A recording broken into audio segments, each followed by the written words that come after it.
Dom Afonso VI era filho de Dom João IV e Dona Luísa de Gusmão e nasceu em Lisboa em 21 de agosto de 1643. Subiu ao trono em 1656 e faleceu aqui, neste Palácio Nacional de Sintra, em 12 de setembro de 1683, depois de ter abdicado da coroa em 1667. Chamaram-lhe o Vitorioso porque durante o seu reinado realmente sucederam as mais brilhantes vitórias de Portugal na Guerra da Aclamação e aquelas que decidiram a Guerra da Aclamação. No entanto, não podemos esquecer que essas vitórias, muito mais do que a ação do rei, se devem à ação do seu escrivão da puridade, primeiro-ministro, o terceiro conde de Castelo-Melhor. Dom Afonso VI foi um infeliz. Era diminuído fisicamente, não tanto mentalmente. E foi um homem incompreendido pela própria história.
Pouco antes de morrer, Dom João IV nomeou a rainha Dona Luísa de Gusmão regente do reino. Isto porque o falecimento do príncipe herdeiro Dom Teodósio tinha deixado a sucessão da coroa numa situação muito difícil. O filho segundo, o infante Dom Afonso, quando tinha 3 anos, tinha sofrido uma meningite. E essa meningite tinha deixado, reduzido na sua capacidade de raciocínio e de atividade física. Teve durante muito tempo hemiplégico do lado direito, conseguiu recuperar um pouco, mas tinha uma grande dificuldade em mexer a mão direita, o braço direito, cocheava um pouco, tinha profundas alterações de comportamento e não apresentava de forma nenhuma condições para deixar em perfeita confiança Dom João IV quando se sentiu aproximar do fim. Além da regência do reino na minoridade, portanto, do seu sucessor, Dom João IV deixou também a Dona Luísa de Gusmão a tutoria do infante Dom Pedro, da infanta Dona Catarina e de Dona Maria, uma sua filha bastarda que era religiosa encarnida. Assim, Dona Luísa de Gusmão subiu à regência e exerceu-a brilhantemente. Interessa dizer que a regência de Dona Luísa de Gusmão foi fundamental para o lançamento da vitória de Portugal na Guerra da Aclamação. Dona Luísa de Gusmão começou a sua regência com grandes perturbações na corte. Perturbações que resultavam das disputas entre 2 partidos que estavam organizados, por assim dizer. Portanto, reparem, englobou todos os principais atores dos 2 partidos que se chocavam num governo que pudesse levar para diante o país. Portugal já tem praticamente 16 anos de guerra. Está numa situação muito difícil sob o ponto de vista económico. Está numa situação também complicada quanto aos seus aliados. Há que ter uma grande força, há que ter uma grande serenidade para poder enfrentar a ameaça espanhola que se volta a desenhar junto das fronteiras. Em 15 de novembro de 1656, no Paço da Ribeira, Dom Afonso VI é aclamado rei de Portugal. Tinha então 13 anos, pois filho segundo, bastante diminuído, como vos disse, era turbulento, não ligava nada aos assuntos de Estado, porque esta é a verdade, e apenas queria viver uma vida quase, podemos dizer, de Galdério, acompanhado pelas suas seitas, pelos seus amigos até de baixa condição, e mantinha-se completamente à parte de tudo o que se passava na corte. Isto causava uma profunda tristeza e uma grande preocupação à sua mãe e a todos aqueles que na corte tinham uma perfeita noção de Estado. Ora, Dom Afonso VI arranjou muitos amigos, os amigos da sua galderagem, e deles destacavam dois irmãos italianos, João e António Conti. Era uma péssima companhia. Dom Afonso VI, com os seus amigos, tinha duas quadrilhas, uma dos petisqueiros e outra a patrulha baixa, que também chamavam patrulha da madrugada. Ele passava a vida nas arruaças de Lisboa. Uma vez, inclusivamente, numa briga, foi ferido seriamente. E foi ferido seriamente, enfim, num sítio pouco recomendável para se ser ferido. Assim, o Duque de Cadaval e o Conselho de Estado convenceram a rainha regente a afastar António Conti. E houve quase que um golpe de Estado palaciano para afastarem Conti e, inclusivamente, embarcaram num navio e mandaram-no para o Brasil. Mas isso despertou uma fúria tremenda em Dom Afonso VI. Uma fúria, ele tinha fúrias horríveis. Era violentíssimo nas suas fúrias. E também tinha momentos, é curioso, ele tinha momentos em que era uma pessoa cordata, raciocinava bem. Havia, portanto, como que duas pessoas numa só. Mas qual era a que estava naquele momento? Qual era a que naquele momento era o rei ou naquele momento era o Galdério da Astúria? E na situação de Portugal isto não se podia admitir.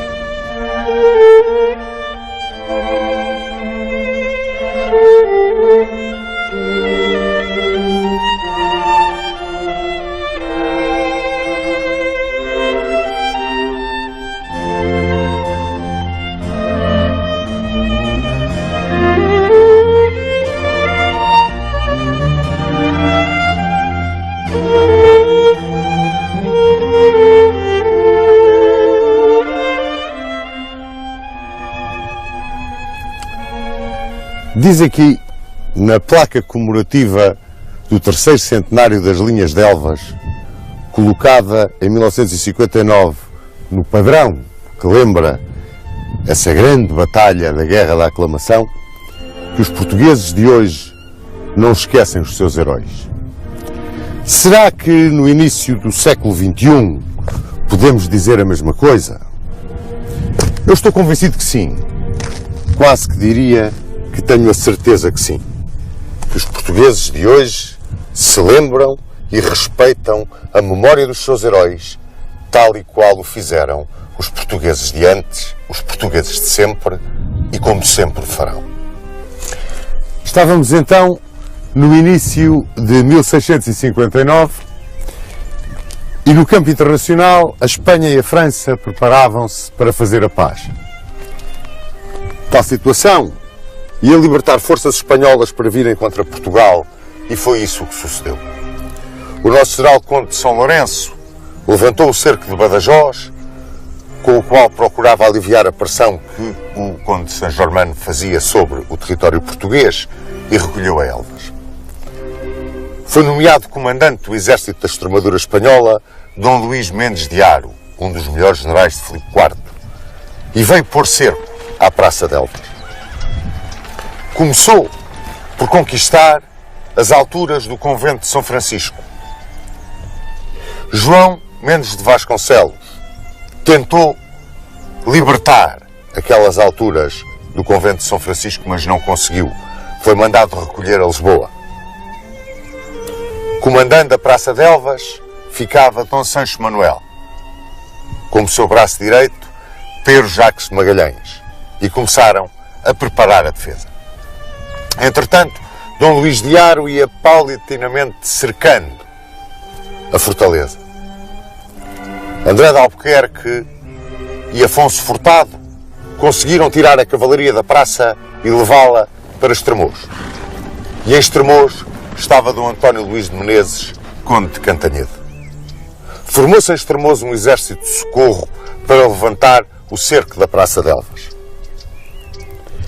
Veio de Estremoz para Elvas, na direção do Alto dos Mortais, passando onde está este monumento, este padrão evocativo.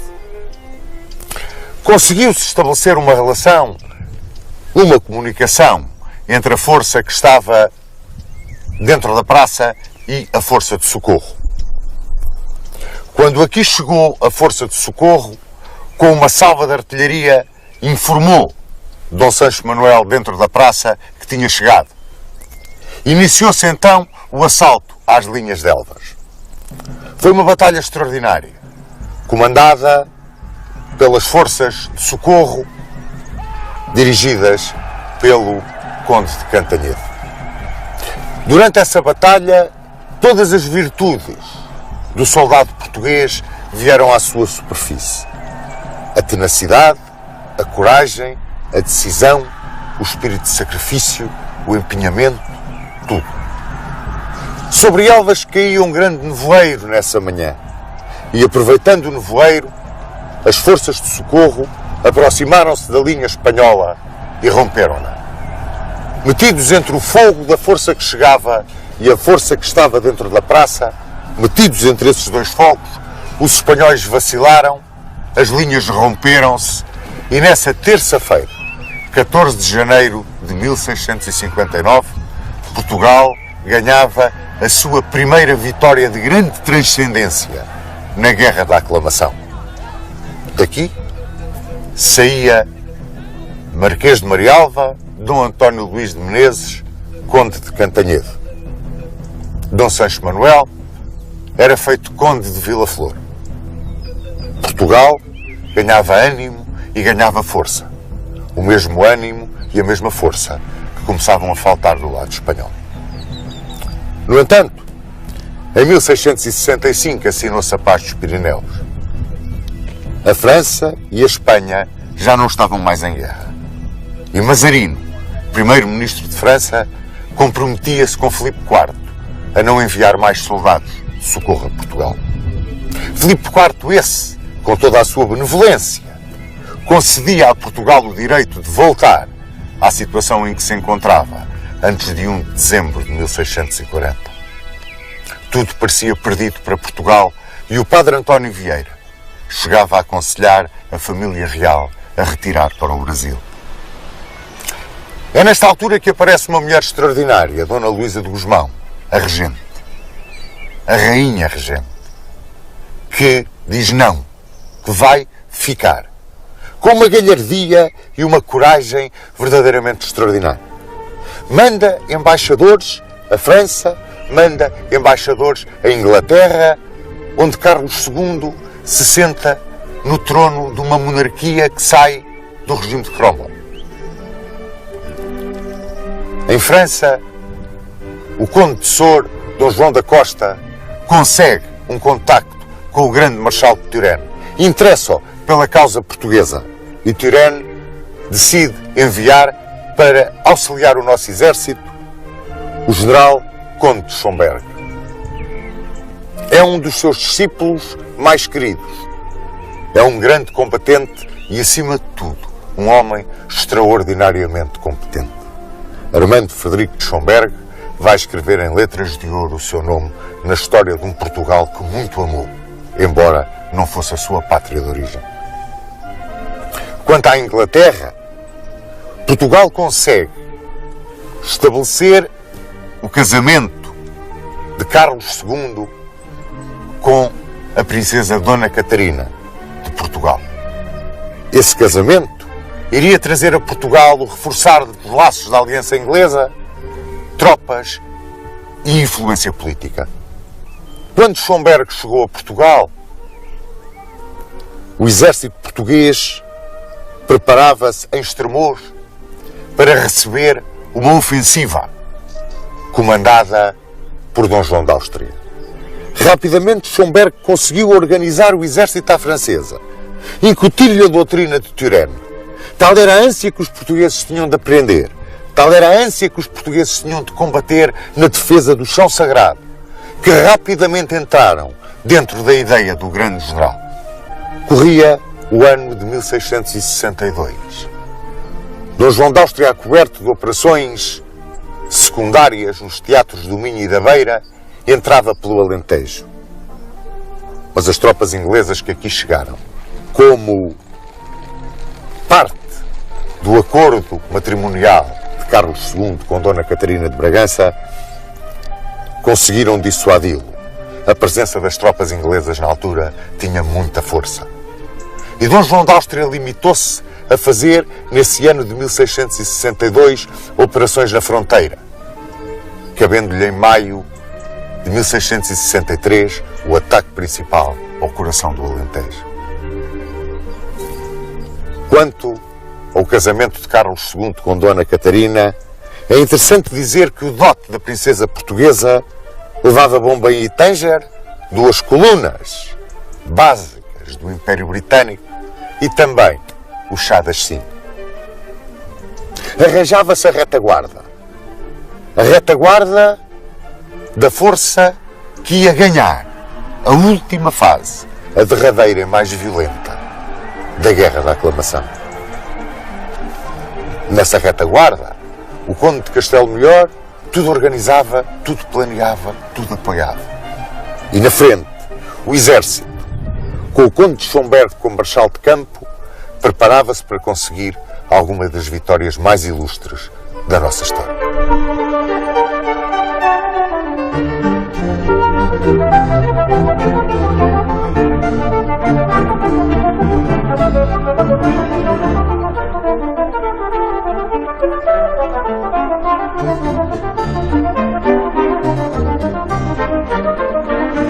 Quando António Conti foi mandado para o Brasil, na sua fúria contra a decisão da rainha, na sua fúria contra a decisão do Conselho de Estado, Dom Afonso VI viu-se acarinhado pelo jovem Dom Luís Vasconcelos e Sousa, o terceiro Conde de Castelo Melhor, e por um velho fidalgo, aristocrata, um ótimo diplomata, António de Sousa Macedo. E estes dois homens, naquele ano de 1662, apoderaram-se, sem dúvida nenhuma, da fraquíssima estabilidade do reino. Apoderaram-se de Dom Afonso VI, para bem de Portugal, sem dúvida nenhuma, numa altura em que tudo parecia quase perdido para a causa portuguesa. E, no entanto, não estava. E não estava porque o trabalho de Dona Luísa de Gusmão tinha sido brilhante. Brilhante. Durante o período em que exerceu a regência, que acaba com o golpe de Castelo Melhor, recolhendo-se Dona Luísa de Gusmão ao convento do Grilo. Ora, qual é a herança que a Portugal deixa na Guerra da Aclamação, Dona Luísa de Gusmão? Deixa a preparação do país para o primeiro passo, o primeiro andamento dessa fase decisiva que se vai verificar em 1659 nas linhas de Alves. Mas mais do que tudo, em 1661 consegue, através da ação brilhantíssima do grande diplomata Dom Francisco de Sousa Coutinho, estabelecer uma paz com a Holanda. Essa paz é capital para Portugal, sobretudo porque nos garante o Brasil. e, sobretudo, porque nos garante também a liberdade entre Angola e o Brasil, a liberdade de circulação. Angola era capital, o Brasil era capital. Tão importantes que o padre António Vieira dizia, relacionando as duas colónias: sem pretos não há Brasil e sem Angola não há pretos. E eram fundamentais Angola e o Brasil. Mas mais, Dona Luísa de Gusmão preparou as alianças de que Portugal viria a usufruir. A Aliança Francesa. Ela sonhava casar a infanta Dona Catarina ou com Luís XIV ou com alguém muito importante na corte de França. Não o conseguiu fazer, mas acabou depois por se encaminhar o casamento de Dona Catarina para a corte inglesa com Carlos II, em 1662. Era o amarrar das alianças. Portugal necessitava dessas alianças. E todo o trabalho de Dona Luísa de Gusmão foi brilhantíssimo. Mas fez mais uma coisa. Aconselhada pelo Conselho de Estado e pelo Duque de Cadaval, preparou, pela sua mão, aquilo que foi depois, podemos dizê-lo, embora se contrariem muitos dos historiadores e muitos que eu li, preparou, ao fazer jurar como herdeiro da coroa, também o infante Dom Pedro, preparou a possibilidade de, num momento dramático da história de Portugal, alguém assumir a direção dos negócios de Estado.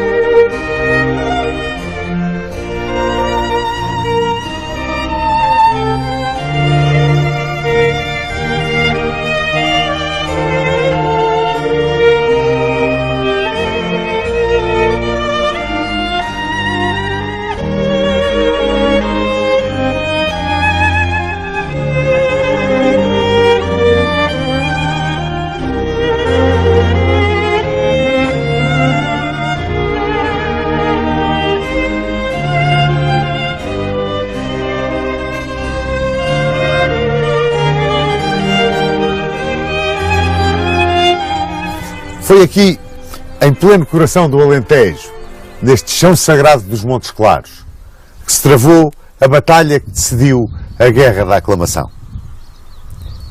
Foi aqui que Portugal conquistou aquela que é talvez a mais decisiva e a mais transcendente vitória de toda a sua história.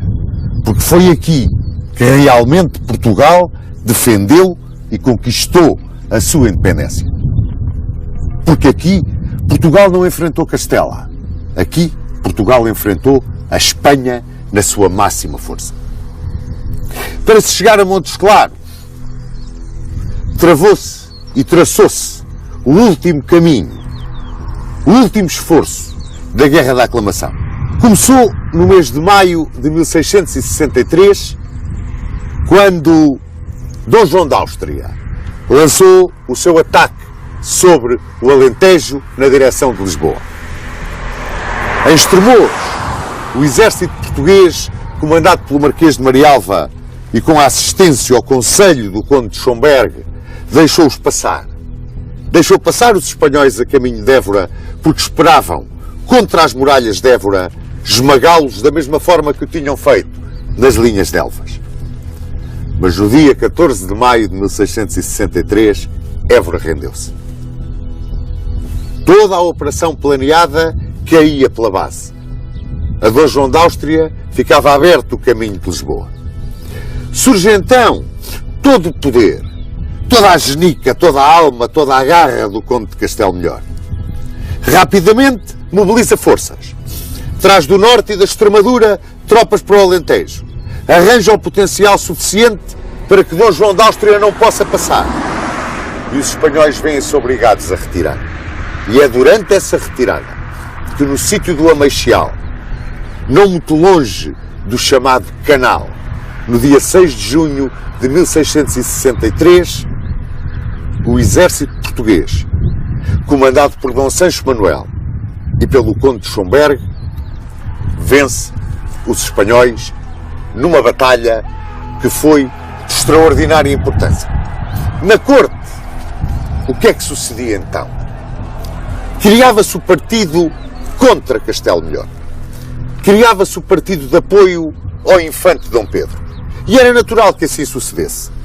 Dom Afonso VI continuava na sua vida de gaudério, nas suas noitadas em Lisboa, sempre acompanhado por duas quadrilhas de rufias. Não era bem aquilo que um rei de um país em guerra e de uma guerra decisiva devia fazer. No convento do Grilo, ou Palácio do Grilo, Dona Luísa de Gusmão apoiava o infante Dom Pedro. Castelo Melhor, tão preocupado com a condução das operações no Alentejo, não se apercebia bem do que lhe estava a suceder. Entretanto, no Minho, as operações continuavam. O Marquês de Viana atacava Monção. E quem defendia Monção era Helena Pérez.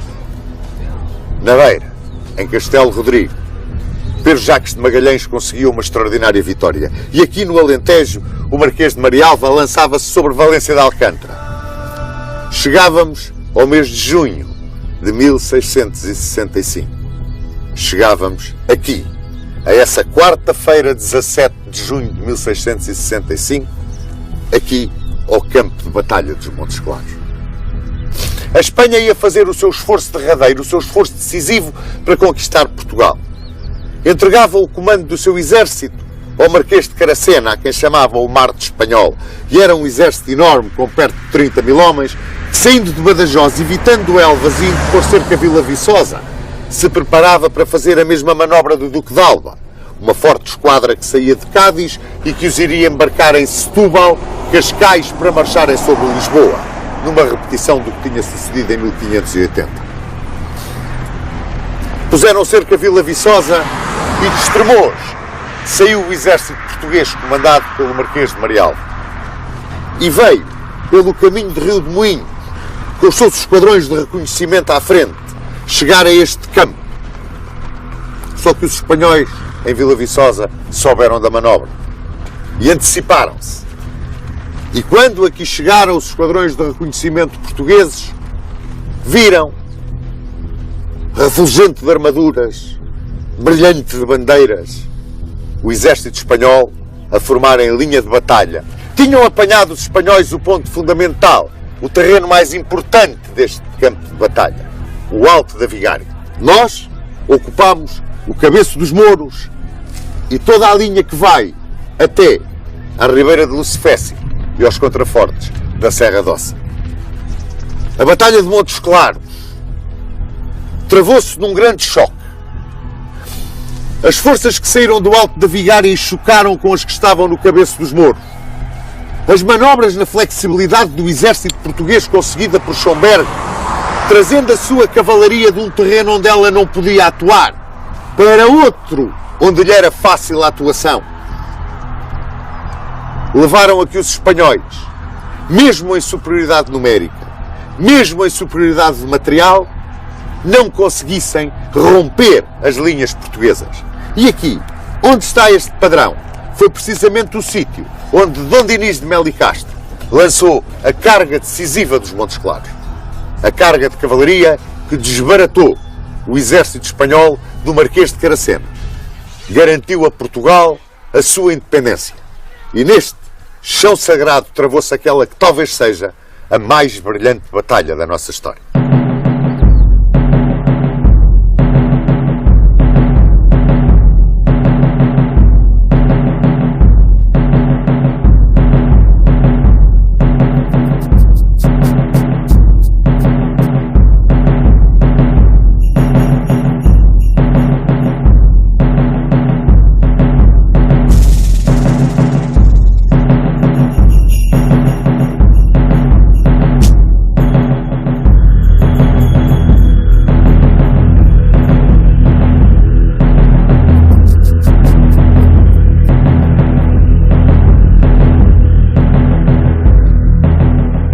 As grandes vitórias da Meixal, Castelo Rodrigo, Montes Claros, na realidade deixaram Portugal numa situação privilegiada para conseguir uma paz de vantagem com a Espanha. Mas a guerra continuou. E a guerra continuou com Portugal procurando também encontrar laços ainda mais fortes com os seus aliados. Aquele em quem a corte portuguesa mais confiava, aquele aliado que nos estava mais próximo, era naquela altura a França. E foi precisamente na corte francesa que Portugal foi procurar uma rainha, uma esposa para Dom Afonso VI. A escolhida foi uma prima co-irmã de Luís XIV, chamavam-lhe a Grande Mademoiselle. E também na corte francesa se foi procurar a noiva para o infante Dom Pedro. E para ele escolheu-se a duquesa de Nemours, Mademoiselle d'Aumale, Maria Francisca Isabel de Saboia. Quando o Marquês de Sade chegou à corte de Paris para tratar diplomaticamente destes matrimónios, sucede que a Grande Mademoiselle não quis casar com o rei de Portugal. E não quis casar com o rei de Portugal porque estava apaixonada pelo Duque de Lausanne. Ela nunca foi feliz. Mas essa paixão determinou que para Portugal viesse como rainha Mademoiselle d'Aumale, a duquesa de Nemours, Maria Francisca de Saboia. Ao infante Dom Pedro destinaram Mademoiselle de Bouillon, sobrinha do Marechal de Turenne, o grande amigo de Portugal. Este foi o negócio que fez o Marquês de Sade. Chegou a Portugal contentíssimo com o negócio feito. Só que quem não gostou nada do negócio foi o infante Dom Pedro. E ou porque o infante Dom Pedro soubesse realmente que Mademoiselle d'Aumale era a rapariga mais bonita da corte de França, ou porque quisesse contrariar Castelo Melhor, de quem não gostava, e que tinha sido, por assim dizer, o patrocinador deste matrimónio, a verdade é que o infante Dom Pedro retirou-se para Queluz, acompanhado pelos seus mais fiéis companheiros, aqueles que constituíam a nata da facção anti-Castelo Melhor na corte portuguesa.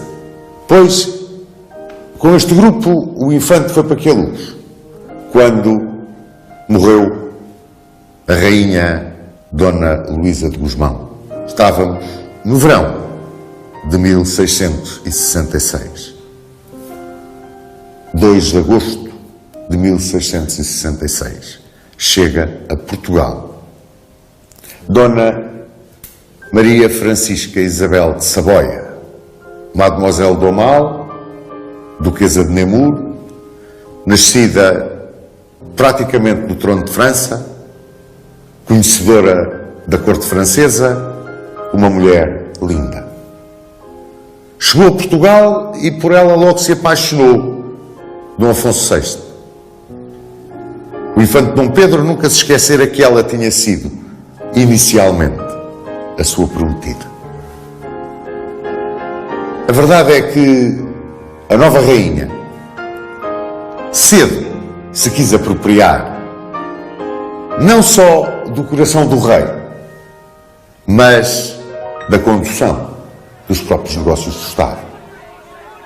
Assistia aos Conselhos de Estado. Tinha grandes intervenções nesses Conselhos de Estado.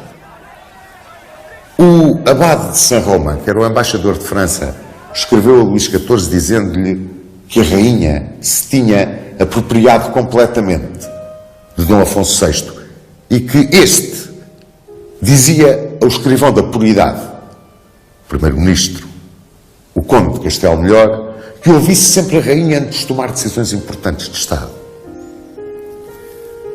Criara-se à volta de Dona Maria Francisca o chamado Partido Francês.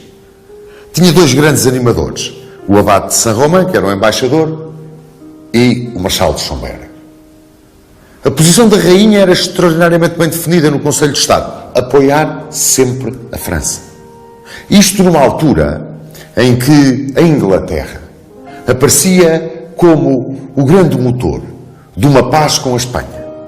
Castelo Melhor queria essa paz. Era a altura ideal para essa paz. Essa luta entre Castelo Melhor, o partido inglês e o partido francês, por assim dizer, começou a tornar-se realmente muito violenta.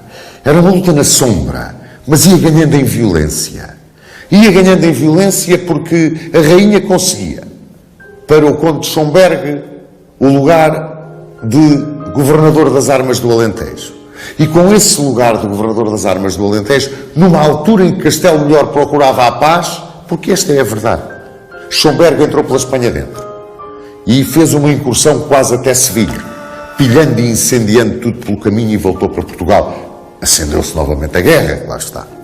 Essa paz que Castelo Melhor queria, que a Inglaterra aconselhava, não era de forma nenhuma simpática à França. E a rainha tinha um grande aliado nesta luta contra Castelo Melhor, o infante Dom Pedro.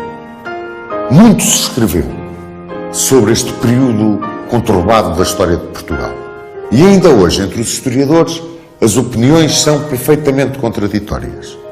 Eu gostaria de manter aqui uma posição absolutamente neutra para vos falar agora daquilo que são os inícios do famosíssimo processo do rei. Ora, não há dúvida nenhuma de que Dom Pedro adorava a cunhada.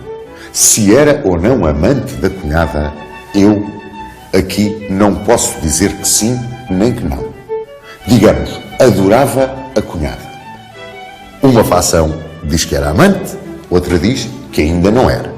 O inimigo a abater era Castelo Melhor.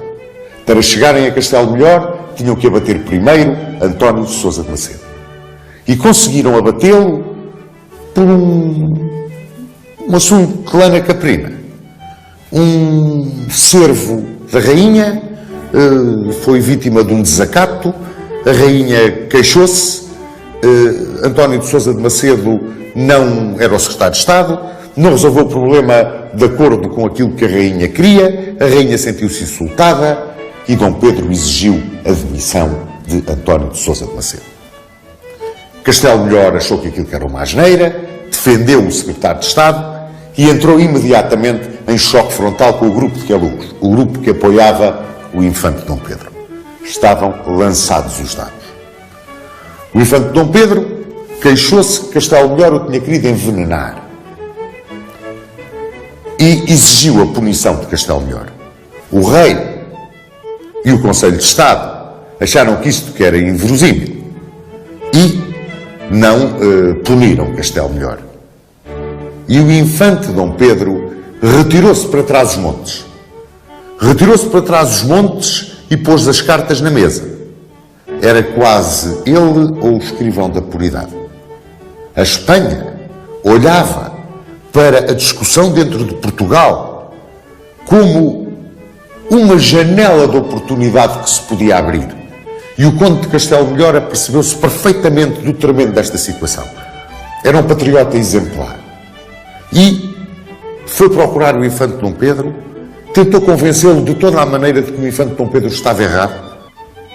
Castelo Melhor apresentou a demissão, pediu para se retirar da corte, o rei autorizou, logo aqui perdeu pontos, mas coitado de Dom Afonso VI, não. Nós temos que saber e não podemos esquecer que Dom Afonso VI não era uma pessoa capaz de exercer a realeza. Não podia ser um árbitro porque era um homem que tinha modificações de humor tremendas. Não era um chefe militar porque, embora fosse muito bom cavaleiro, jogasse a espada, fosse valente, não tinha condições. Era um atormentado por outras razões. Basta dizer que ele um dia confessou a Castelo Melhor, quando Castelo Melhor lhe disse para ele ser mais terno, mais meio com a rainha, porque ele de vez em quando mantinha a rainha um bocado à parte, havia uma certa agressividade com a rainha. Um dia numa tourada, por exemplo, no Terreiro do Paço, foi notado entre o povo uma mulher de inferior condição, como chamavam, que se desfazia o rei, diziam, que tinha por alcunha a calcanhares. E a rainha teve um acesso de fúria, um acesso de ciúmes e interrompeu-se a tourada.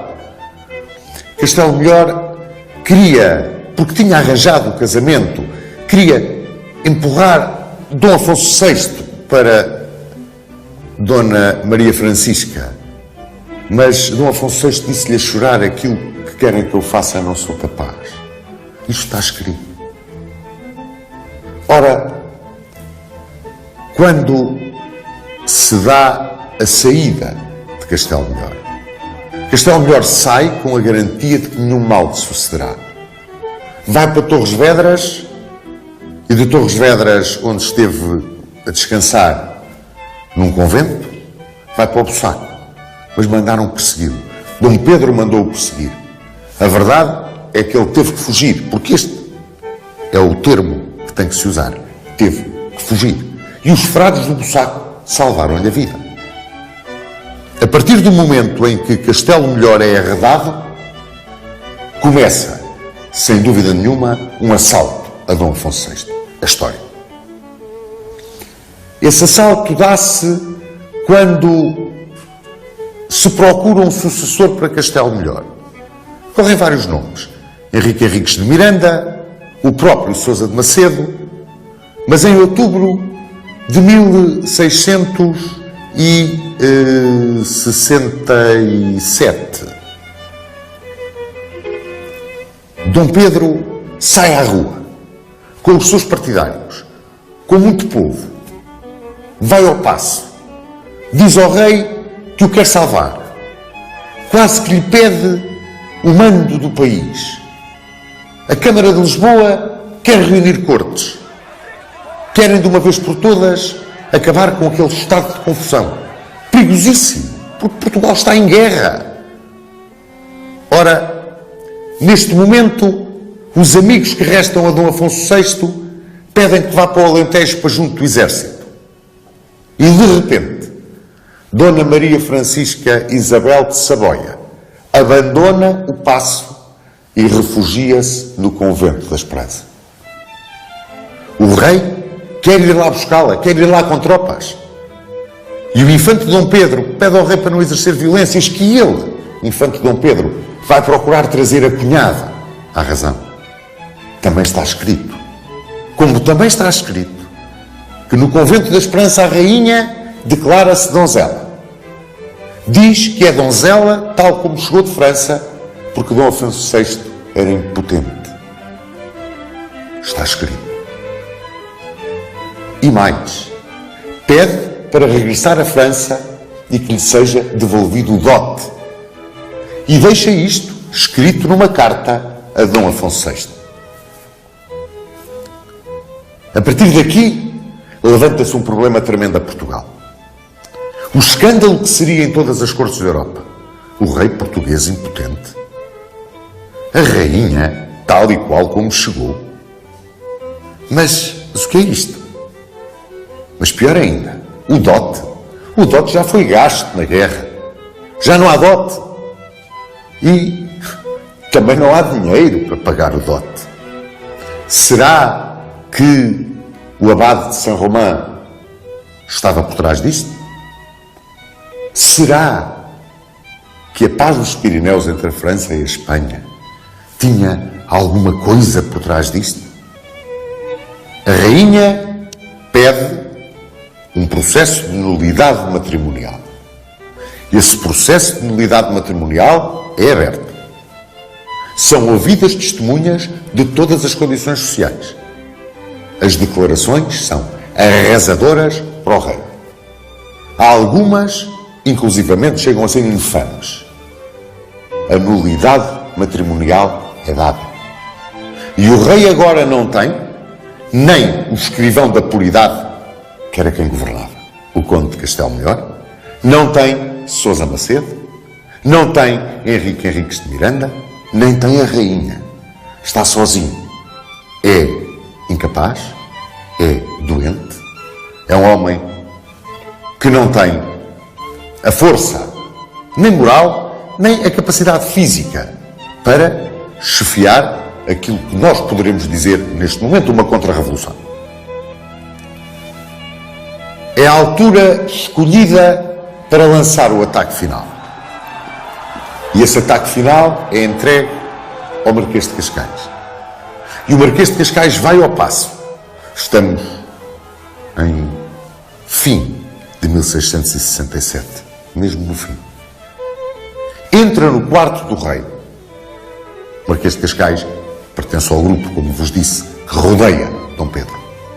E é muito claro, e diz ao rei que ele nasceu tonto, incapaz, não pode dar um sucessor ao reino, e que a única coisa que tem a fazer para que se evite que cortes o façam é ele abdicar no infante Dom Pedro. Isto é histórico, está escrito. Não é análise, não é tomada de opinião. Ora, o rei acede e assina. Dizem-lhe que ficará com uma boa pensão e com a casa de Bragança. Estamos, portanto, no fim de 1667. Convocam-se cortes gerais para 1 de janeiro de 1668. E nessas cortes, curiosamente, o braço popular quer que o infante Dom Pedro tome a coroa. E o infante Dom Pedro não só não a toma, como quer ser apenas o príncipe regente. Toda esta confusão chegava ao fim com o rei praticamente preso nos seus aposentos, no paço. Deram-lhe a escolher um criado, escolheu o João dos Cães, o mais humilde de todos. O infante Dom Pedro assumia a regência. A vitória era total. Mas havia mais. A primeira coisa que o infante Dom Pedro faz quando chega à regência é expulsar o que restava dos cristãos novos. E aí choca frontalmente com o padre António Vieira. O padre António Vieira aconselha-o a que não faça isso. Ele muito deve ao padre António Vieira, pois o padre António Vieira foi depois perseguido pela Inquisição, teve que fugir do país, salvou o Papa Alexandre VII. E o padre António Vieira foi para o estrangeiro. Que útil que foi o padre António Vieira no estrangeiro, ainda assim a Portugal e a Dom Pedro. Porque em 1674 tratou ele, diplomaticamente, da tentativa de casamento da infanta de Portugal, Dona Isabel Luísa Josefa, com o Duque da Toscana, Duque de Savoia. Quem era esta Dona Isabel Luísa Josefa? Era a filha do regente Dom Pedro e da rainha Maria Francisca Isabel de Savoia. A quebra de laços entre cunhado e cunhada para se poderem casar chegou, assinada em 1683 pelo bispo Domal. É curioso. Portugal praticamente não tinha relações com a Santa Sé, pois na altura, e é sabido. E o bispo Domal assinou, em nome do Sumo Pontífice, essa libertação para os cunhados poderem casar. E a carta chegou em 24 de março e no dia 28 de março casaram. Vamos pôr aqui a necessidade de Estado ao serviço do que sucedeu. A necessidade de Estado passava. Não havia dinheiro para pagar o dote. Se a rainha regressasse à França era um escândalo. Portugal saía de rastros. Tinha que se resolver este problema. A outra posição. A rainha e o príncipe regente eram amantes há muito tempo. Há muito tempo que uma relação de mútuo interesse político se tinha tornado numa relação amorosa sem qualquer barreira. Relação essa que não era mais do que a satisfação ao infante Dom Pedro de lhe terem tirado a noiva prometida para a darem ao irmão, porque a grande mademoiselle, como se lembram, não tinha querido casar com o rei de Portugal. São duas posições, a catástrofe e a anticatástrofe. Mas o processo do rei aproximava-se do fim. Ainda ia durar uns anos, mas como processo, aproximava-se do fim. O rei tinha morrido verdadeiramente naquele dia de 1667 em que assinara a abdicação.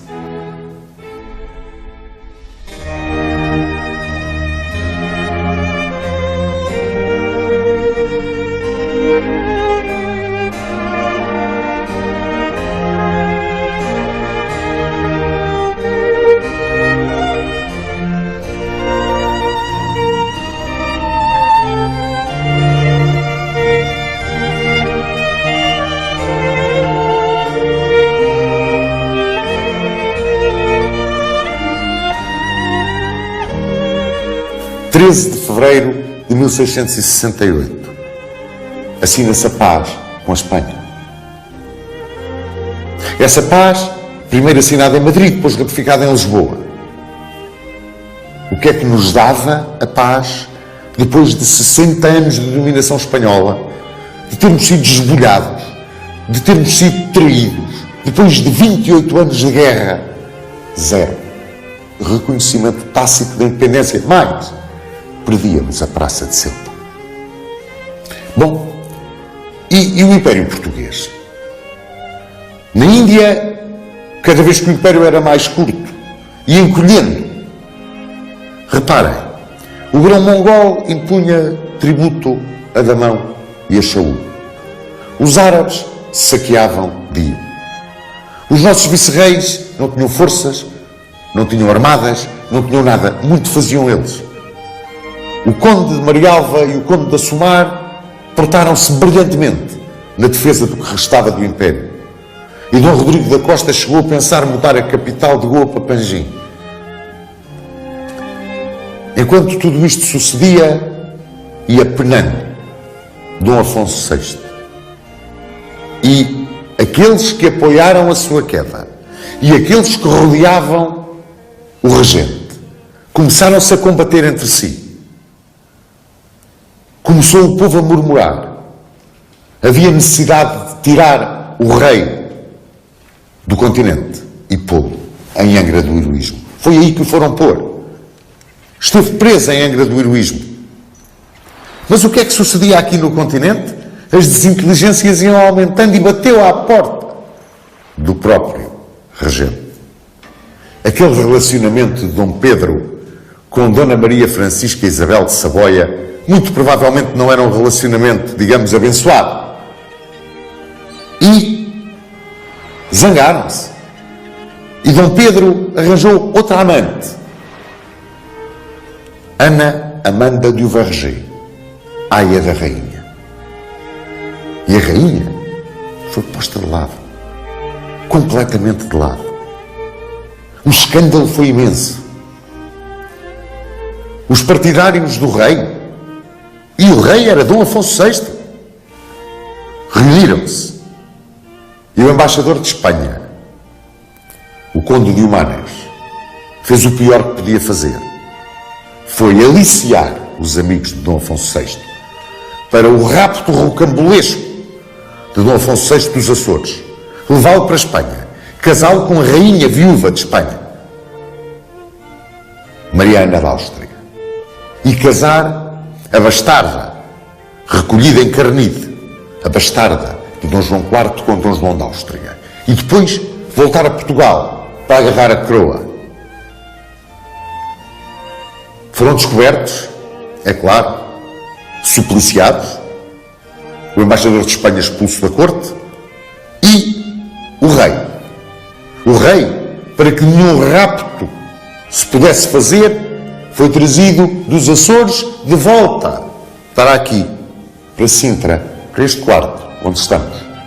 E aqui passou 9 anos. 9 anos aqui neste quarto. Saía daqui para ir ouvir a missa aqui ao lado, na capela. Onde não ia à capela, ficava numa espécie de um coro, coberto com uma grade, uma rede, para que não o pudessem ver. No dia 12 de setembro de 1683, chegava ao fim o drama de Dom Afonso VI. Podia-se dizer, concluía-se o processo do rei. Morria de uma hemorragia cerebral. Aqui neste quarto em Sintra. Dona Maria Francisca Isabel de Saboia não lhe sobreviveu muito. Estava só no Palácio de Palhavã e ali morreu em 27 de dezembro também de 1683. Quando foram oferecer a coroa ao príncipe regente, o futuro Dom Pedro II, ele esteve para não aceitar.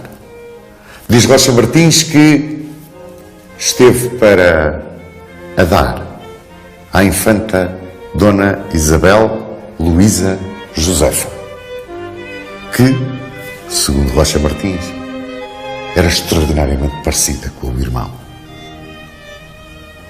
Chegava ao fim o reinado de Dom Afonso VI. Chamaram-lhe vitorioso. Foi um reinado glorioso para Portugal. Nele se conseguiu a grande vitória da Guerra da Aclamação. Nele também se estreitaram laços com a Inglaterra. Não podemos esquecer o casamento da infanta Dona Catarina de Bragança com Carlos II. Para a Inglaterra, levou Bombaim, Tanger, o chá das 5 e a marmelada de laranja. Foi um reinado onde brilhou a figura insigne de um patriota extraordinário e de um dos grandes estadistas da história de Portugal. Dom Luís de Vasconcelos e Sousa, o terceiro conde de Castelo Melhor. De Dom Afonso VI como rei, e esta é a verdade histórica. Pouco ou nada há a dizer.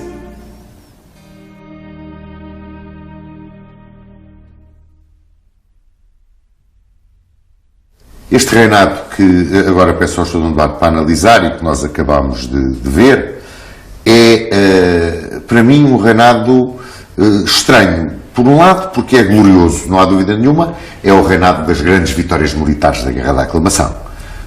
Vimos o Ameixial, Castelo Rodrigo, Montes Claros. Por outro lado, é um reinado controverso. E eu gostava de saber a opinião do Sr. Dom Duarte acerca de 3 coisas.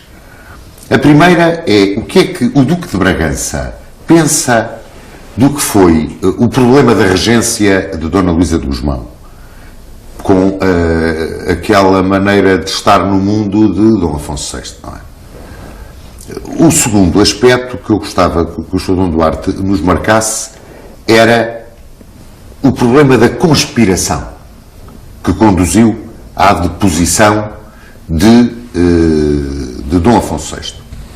E depois, o problema da regência de Dom Pedro II, ainda infante Dom Pedro, regente, todos os problemas com que ele se debateu e, curiosamente, focado fundamentalmente no Brasil, o problema dos bandeirantes e a descoberta do ouro.